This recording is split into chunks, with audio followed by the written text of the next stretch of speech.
It is the News Blitz with Randy Wang on Talk Radio 790 KABC. We're here every single day from 5 to 6 talking about the local issues that matter to you most and taking your phone calls at 800-222-KABC, 1-800-222-5222, your emails as well at randykabc@gmail.com, and search for the KABC News Blitz wherever you get your podcasts. Give me a follow on social media at Randy Wang Radio and do a Google on the YouTube. Search for the KABC News Blitz on the YouTubes and like and subscribe. Well, there was a lot of chaos today in downtown Los Angeles as immigration enforcement conducted several raids in places like the Garment District and a Home Depot, and the activists were mad. One of them was so mad they ran right in front of an ICE van as it was trying to leave and got run over. I think he's okay. But oh my goodness, has it been a wild day. Let's catch up on what was going on and let's check in with the crazy the press conference that's going on with the pro and illegal immigration groups that's going on. But first, let's get a recap of what happened today. Here's ABC 7 Eyewitness News. Here's how it unfolded. First, we received a tip about ICE outside a Westlake Home Depot. Then another raid at Ambience apparel store in LA's Fashion District happening around. Hey, while you're around that area, can you go to MacArthur Park? Because there's a lot of problems there with the most dangerous of them. Happening around the same time at Ambience headquarters in downtown, people were put in handcuffs and loaded into white unmarked vans. And that's where tensions escalated. Protesters confronted federal agents in the streets with tear gas being used to try to control the angry crowd. I'm sure a lot of protesters were in shock because they thought, wait, Los Angeles is a sanctuary city, which turns out doesn't mean anything because the city of Los Angeles can say all the things they want, pass every symbolic measure that they want, but the city of Los Angeles cannot prevent federal law enforcement from doing their job. And because of sanctuary laws where they won't let federal law enforcement do anything on city property, they pretty much have to conduct raids like this. Now, if there's a lot of this shock and awe and making Karen Bass look bad, yes. And we begin our team coverage live in downtown L.A. with Eyewitness News reporter Carlos Granda, who was there. Hey, Carlos. That's right. And this is where there was that big confrontation between protesters and federal agents. And it's all because of that major crackdown that was going on across several locations in Southern California this morning. Now, we are on Stanford Avenue in downtown Los Angeles. It all happened right in that white building that you see there on the left. This is where it got tense as agents moved in. Now, the raids this morning were here in this wholesale clothing business called Ambience.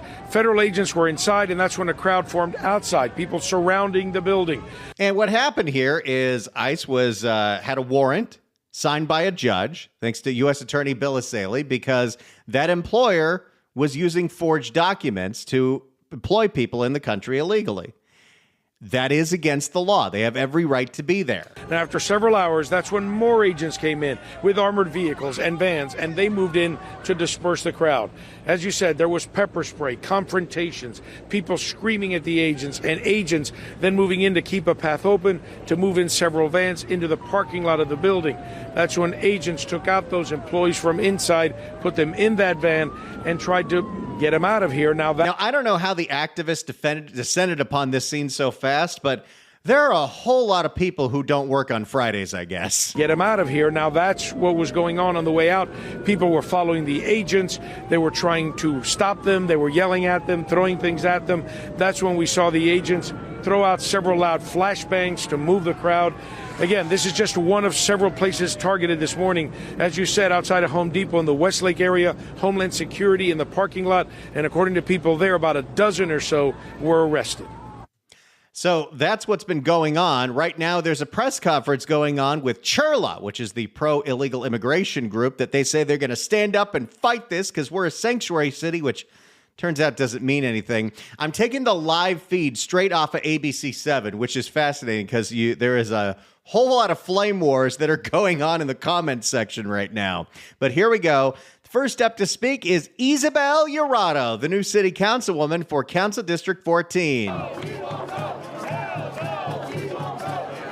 Can we come up with some new slogans? My name is Isabel Jurado, and I'm the council member representing District 14, where we standing are today.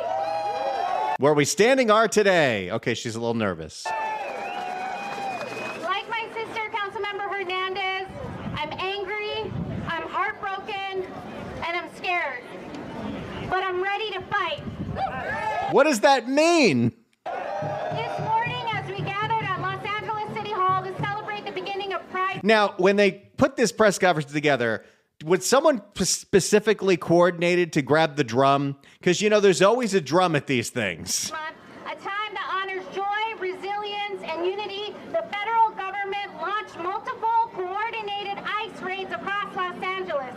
Some took place just blocks from here where we stand. How heinous that at this precise moment that we celebrated joy, this federal administration chose to inflict fear and suffering. That is your opinion, but others would call it enforcing the law. It's just a law that hasn't been enforced much in the last few decades. This was not a coincidence. It was a deliberate act and a calculated attempt to take joy from our communities to replace celebration with anxiety. And these raids are expected to continue this weekend. All the members of the city council thought today was going to be the day to celebrate LAX going all the way to Metro. Oh, we'll cover that later. A weekend of high school and college graduations, when families should be coming together to mark milestones, to celebrate achievements, to honor dreams. A weekend of pride parades, moments for visibility, love and celebration, when queer and trans families should be dancing together. Okay, then. What kind of government plans this violence during our most sacred moments of joy? Well, the violence was with the clash with protesters. Again, you might not like it, and you might think that the sanctuary status in the city of LA, the sanctuary status in the state of California stops these things from happening, but it doesn't. Federal law enforcement can enforce federal laws. The footage speaks for itself. This is cruelty disguised as policy. This is any notion that this... And now, I don't know if these are sirens that are part of the protest, or this is just because they did this protest in downtown LA, and every day downtown LA sounds like an active war zone. Is about public safety is a deluded lie.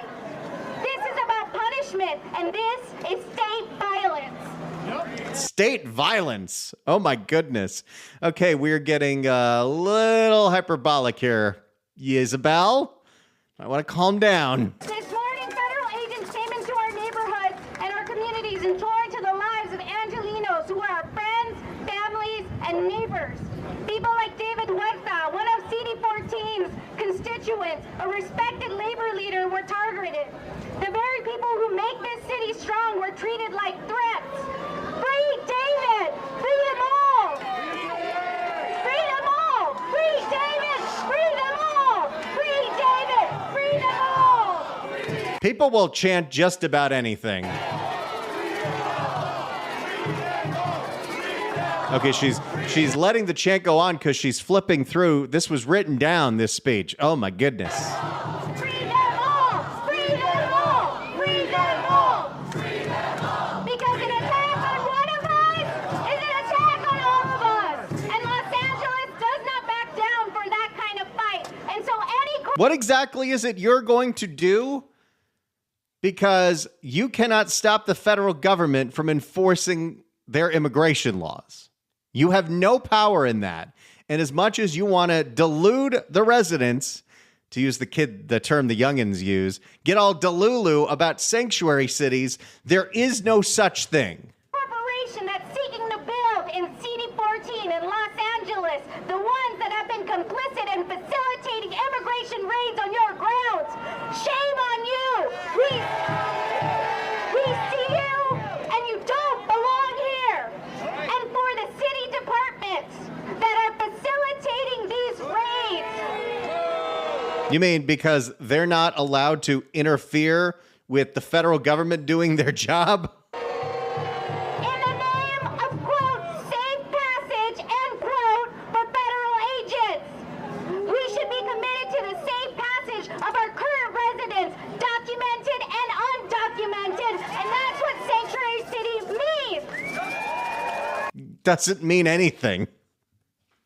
You hold these press conferences, whether it's Isabel, Ulysses, or Hugo, and they say, hey, we're going to protect you. We're going to make sure these things don't happen. Well, it turns out it's all a bunch of nonsense because Local law cannot supersede federal law. That's not how this works. So today we stand united in outrage, united in love, and united in action. And we stand against these assaults on our communities that are tearing us apart. So to every Angelino, stay alert, check on your neighbors, take care of one another, choose solidarity over silence, be alert, be loud, and do it afraid. We are more. What? And do it afraid? I got to rewind there. Be alert, be loud, and do it afraid. We are more powerful I don't know what she's meaning there. than they want us to believe. Somos más poderosos de lo. Okay, well, that's Isabel. Let's hear what Karen Bass had to say. She caught up with every single news crew that would talk to her. Here's Karen Bass with ABC7. We're going to go to Eyewitness News reporter Josh Haskell. Josh, you're live. You're actually speaking with Mayor Karen Bass right now. Yes, we met Mayor Karen Bass here at Ambiance Apparel. This is about 10 minutes away from the location that Carlos Granda's at. This is more of a factory, but one of the raids did take place here today. We're at East 15th Street in Santa Fe in the Garment District. Mayor, tell us why you came down here today and what you're aware of what took place. Well, I came down because I knew that there were some of the leaders here of some of the immigrants organizations. There were union leaders here and families, and I wanted to talk to them directly about what happened here a few hours ago. And frankly, I'm just outraged because what happened is that when ICE went in, they just took people away. And we just can't have this in our city. And it happened multiple places. There's nothing you can do about that. This is someone who was also a member of Congress. Sanctuary status doesn't mean anything. As long as someone is willing to actually enforce the law, which the federal government does, which the new U.S. Attorney Bill Essayli does, there's nothing the city can do except try to impede. But that means that you're going to see more raids like this because you don't want them going into the jails. You don't want to fulfill detainers. You don't want to use city or county property. So you're going to see things like this because you're not going to stop the feds from doing their job. And what it does, you can disagree with it, but there's nothing you can do to stop it. And what it does is that it sows a sense of terror throughout the community. For example, one location at a Home Depot, there was raids there. ICE was literally chasing people down the street. And then later on today, there's a graduation a few blocks away. What are the parents going to feel? Are they going to feel that they can go to their kids' graduation or they can't because they're not safe? Can you tell us a little bit more about the conversations that you had? Were they with coworkers? Were they with family members? Any idea how many people were taken from here? No, I don't. I don't know the numbers. I think it's under 50, but I'm not sure. Because this is so recent, we're still trying to gather all of the data. But what I do know is that one of the presidents of our local union, USWW, David Huerta, was arrested here, was, I guess, assaulted to the point where he's in the hospital. I'm going to the hospital next to see what's happened to him. I'm sure we'll find out the whole story of what's going on there, but sometimes when there are these violent scuffles between the protesters and the government, some things happen. Doesn't make it right, but these kinds of things happen. Somebody jumped in front of an ICE van and that person got run over. Lesson learned, don't jump in front of a van, no matter how wrong you think it is. Well, we'll continue to monitor this. We'll continue to cover it as there have been big ICE raids in Los Angeles today. Los Angeles might call themselves a sanctuary city, but that doesn't really mean anything. And I think that was the point from the federal government. And I think you're going to see that point made over and over and over again as Los Angeles continues to prioritize this. 800-222-KABC is the phone number, 1-800-222-5222. It's the News Blitz with Randy Wang on Talk Radio 790 KABC. It's the News Blitz with Randy Wang on KABC. If you'd like to email us, you could do so at randykabc@gmail.com. Scott writes in and says, the power that Isabel has at a rally like that is the power of violence, which she is attempting to stir up. Well, you could definitely argue that local electeds are trying to stir the pot as much as they can now to score political points when they really don't have a case to make. You might not like it, but the federal government is enforcing a law that they're allowed to enforce. Sanctuary status doesn't mean anything. Now, I like to use this show as a platform when someone feels like they're not being heard.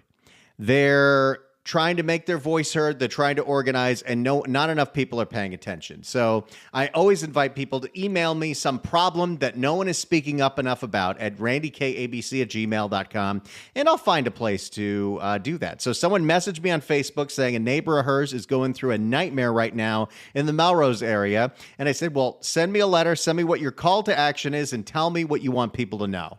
So this comes from Mary in Melrose. Randy, thank you for allowing me to be heard on your call to action. My issue is the fall of Melrose, right in the middle of 1 and 2 and sometimes 3-story buildings and quaint shops like Posh Pets, Carrera Cafe, Harper Hair Salon. They want to erect at Harper and Melrose Avenues a 6-story monstrous multi-use building almost a block long and 70 feet high with 2 subterranean parking lots. Hey, at least it has parking. It'll have 90 units, out of which 10 will be so-called affordable units for very low-income households and 3 retail spots. This area is not just a commercial zone. It's home to families, elders, and singles. The trustworthiness of the company comes into question with their website stating, "We like to break the rules when deemed necessary. We disrupt conventional wisdom in our operations to achieve success with minimal time, investment, and risk." With that kind of attitude, what do residents do when there are possible violations by this project? Across the alley from this project, other developers hit an underground aquifer with the result of thousands of gallons of water being discharged onto the street several times a day since 2018.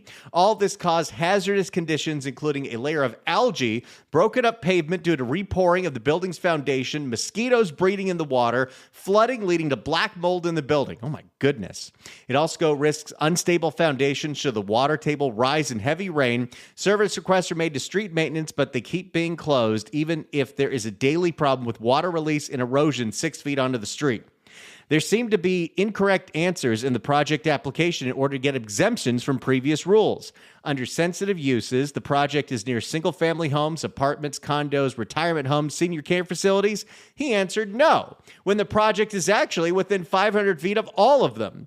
In one of the homes directly across from the alley of the proposed development lives an 84-year-old Holocaust survivor who is begging the developers to stop because she feels she will relive her childhood of being in darkness, isolation, and feeling trapped if this project goes through. Yeah, see, when they say, oh, the NIMBYs, they just hate development, this is really what's going on here. She has spent a lifetime learning to live with her traumas, undergrading if you export more than 20,000 cubic yards of soil, he won't be disqualified, but he answered to be determined when they proposed these 2 subterranean parking lots. Under biological resources, he answered no. Would project alter or encroach any water resources? Although it has been well documented with LA Street Maintenance and the councilwoman's office, what is this, Katie Yaroslavsky's council office, that an underground aquifer was struck during the construction of another building across the street. The water release and hazardous conditions have been ongoing since 2018. Oh, my goodness. So what has the community outreach been? Well, she's been trying to canvass, walk, research, speak to many residents about this enormous project, collected over 250 signatures in opposition on a petition. Our group also contacted many community groups and associations, mainly in painting a dismal picture of the city, its politicians being in the pocket of the developers and not caring about our neighborhoods and quality of life. The city enables public safety and environmental harm, both by providing exceptions to developers when it's regulations, as well as looking past, literally denying the damage after it is done. Okay, so here's what Mary in Melrose is asking.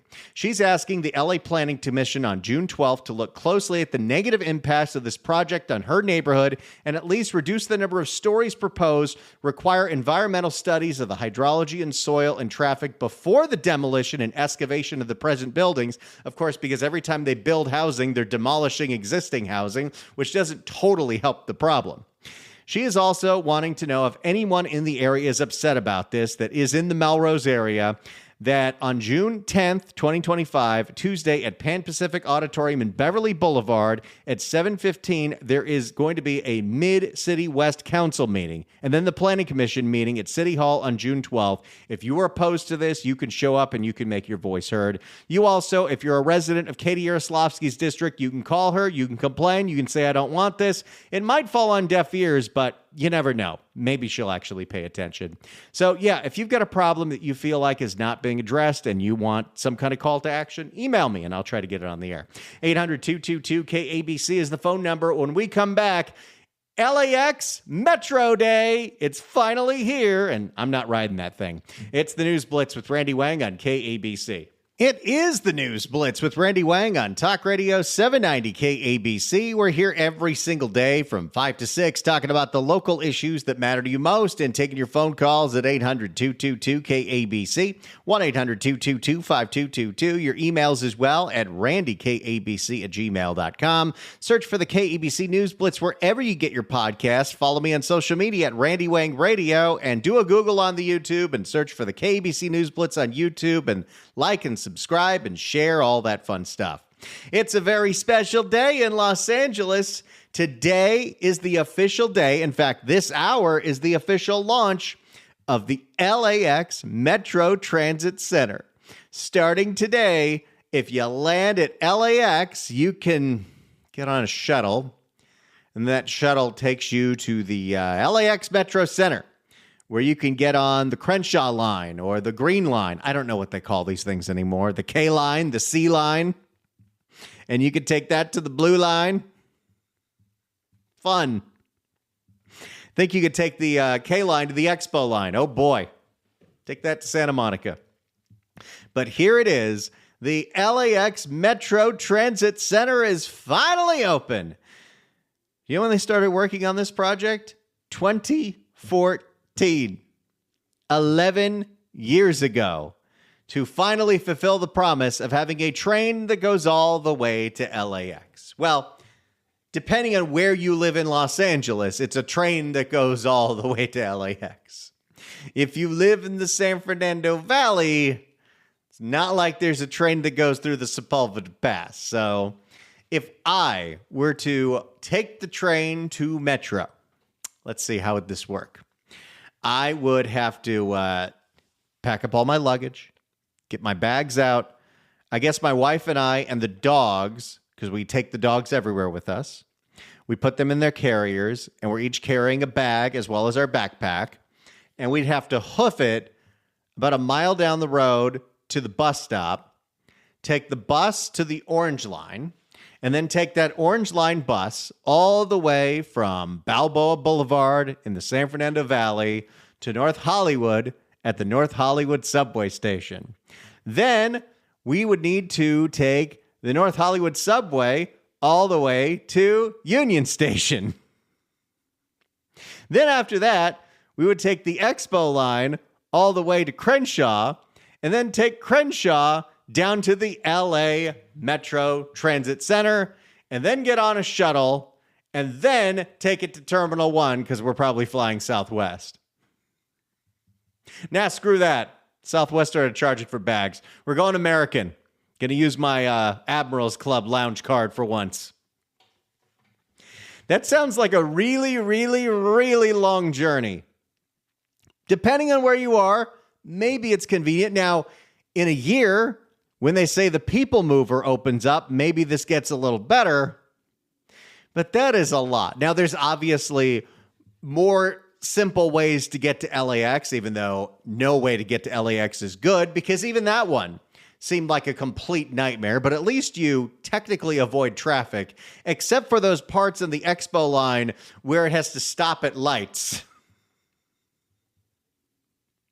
But that trip would probably take 2.5 hours just to get to the airport.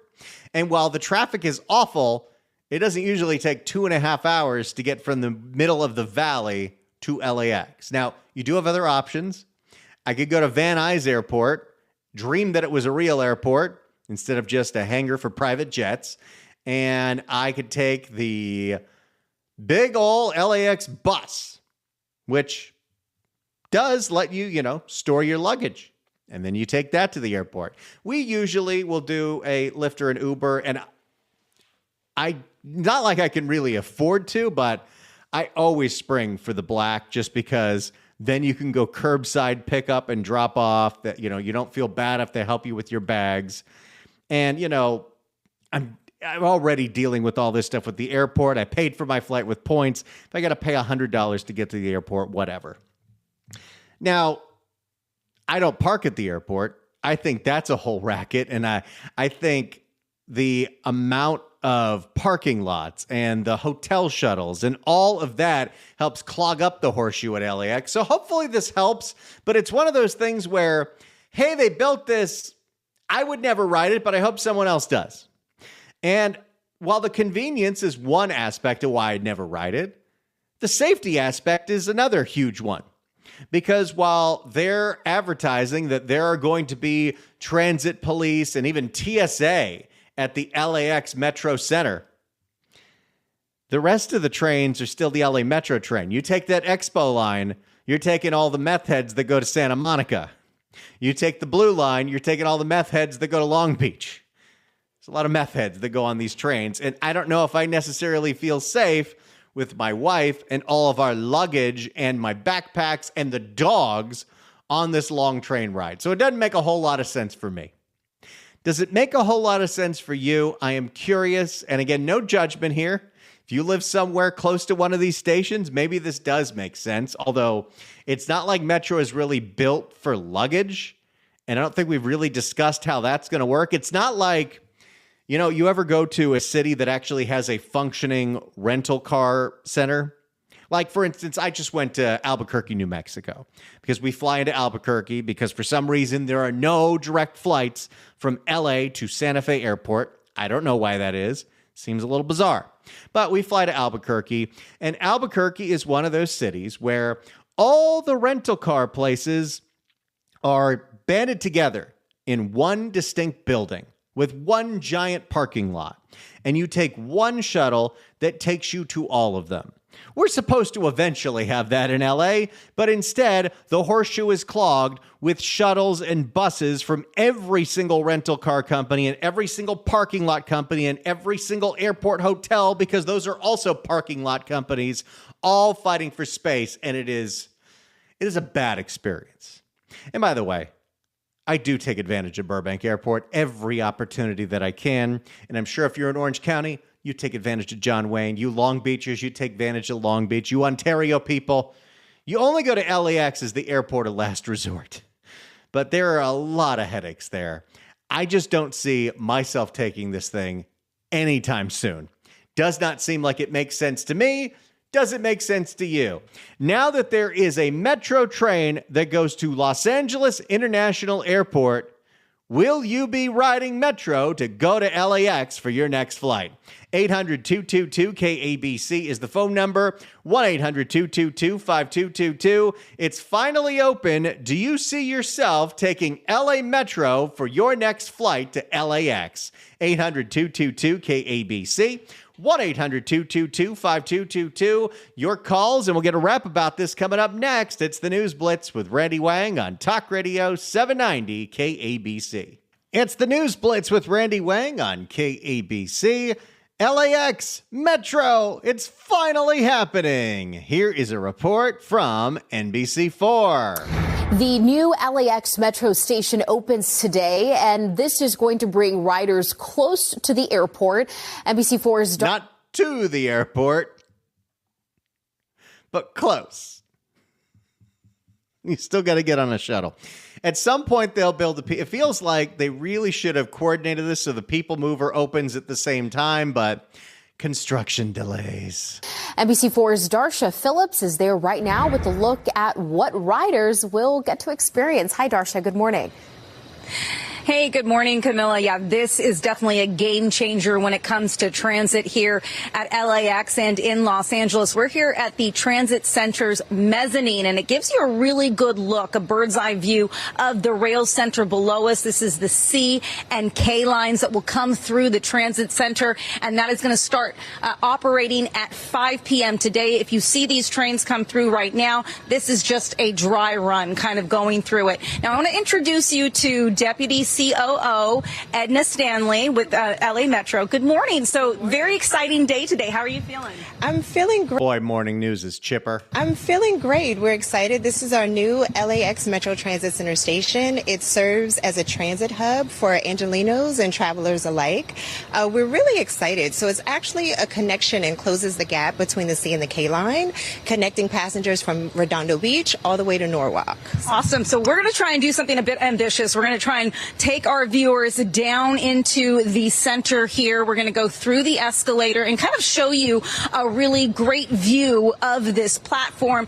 Oh, my. So tell us a little bit about how folks will be able to get to the terminals, because I know the People Mover actually doesn't open until next year. Which means that this whole thing is moot. Are you really going to take Metro all the way so that you can get on another bus and have to deal with the hell that is going through that horseshoe? So the People Mover doesn't open until 2026, but LAWA is running a shuttle every 10 minutes from the station. So you'll see once we get downstairs that there's a huge, beautiful bus plaza. I don't know if you need to call it beautiful. It won't be for long. It's beautiful now because no one's been there. It actually will be home to 6 different Metro bus routes. There are also 8 municipal routes, and then that LAWA shuttle that's going to run every 10 minutes. So if you're visiting here to LA, when you come to the station, taking the C and the K line, you can exit there, go upstairs. There's a huge customer service center where there will be ambassadors around. Oh, boy, that's what the ambassadors are there to do. They're not there to keep you safe because, of course, they're not. They're there to direct you how exactly you get from the airport to where you need to go, because I'm sure it's incredibly confusing, especially for international tourists, that I don't know if they will use this. First off, you get any tourists that come from countries and cities that have functioning public transit, they're going to look at ours and they're going to laugh as they call their Uber. Anyone that can help you find your way. So if you're not familiar with the region, don't worry. There are plenty of signage. There'll be plenty of ambassadors. You can board a quick shuttle bus that will take you right over to the airport. So we're on one of the platforms. It's really neat to see this right now. And again, we might see actually a train come through. These trains are just doing some practice runs before opening at 5 p.m. to the public. There's nothing that exciting about a train coming through, but sure. 5 p.m. to the public. Now let's really quickly talk about how important this is. We have the 2028 Olympics coming up. This is filling the gap for so many Angelenos getting in and out of LAX. It is. So everybody knows that Los Angeles is notorious for traffic. Well, now when you're coming... And it will still be notorious for traffic. And during the 2028 Olympics, it will still be notorious for traffic. Because people who use Metro is a small sliver of the city. And even though it goes to the airport now, it still doesn't go to the majority of places it needs to go. Like, I don't know, the San Fernando Valley. Now, when you're coming for the Olympics, for FIFA World Cup, for the Super Bowl, you don't have to worry about that. You can step off your plane, get the People Mover, and head right to your destination. So we're excited for visitors to come to LA and just have a fun time and not have to worry or be stressed out about travel. So. Edna, thank you so much for all that information. Such an exciting time. Okay, this is too chipper for me. It's what happens on morning TV. But there you go. It's the opening of the LAX Metro line, which makes me very nostalgic for one of the stupidest things that has ever happened on this radio station. What is that? Oh, I'm going to tell you next. It's the News Blitz with Randy Wang on Talk Radio 790 KABC. It's the News Blitz with Randy Wang on KABC. I'm feeling nostalgic today because it's the opening of the LAX Metro line. And it makes me remember one of my first things I remember working here at KABC when I was working on McIntyre in the Morning was when we were live the day that the Expo line opened. And we sent our field reporter, Tom Perumian, out there to do a live hit of the opening Expo line. And I'm just going to play this for you because it always makes me laugh. This happened on live radio and it was a thing. This was about 11 years ago. Let's go get headlines. Here's T-Ray. Expo line making its maiden voyage today. KBC's Tom Perumian is live with the latest. T-Ray, greetings from the Metro Expo line. All Los Angeles' dignitaries are aboard the first train headed down to Santa Monica to break through the banner as the Expo line opening is today. High anticipation. You can hear the electric crowd cheering for the Expo line in the background. Tom Perumian, KABC News. A French Navy patrol boat is leaving its Mediterranean home port to take part in the search for traces of Egypt Air Flight 804, and it's especially keen on helping to find the plane's black boxes. Ship is equipped with sonar that can identify the sound of the underwater location, beacons fitted to the crash plane's cockpit, voice, and flight data recorders. Meantime, a French judicial official says French aviation... One of the Golden Mike Awards. Can we submit that tape? Oh, that takes me back. That guy didn't last much longer after that. Oh, the Metro Expo line, the Metro LAX line. I hope you use it because I'm not gonna. Thank you all so much for listening to this show. I think if you want more of us, all you got to do is get that KABC app. You can download every episode of the KABC News Blitz or the John Phillips Show. Fill it up all weekend and use that app to listen to us live whenever you're in a place where the signal doesn't come through. It's the News Blitz with Randy Wang on Talk Radio 790 KABC.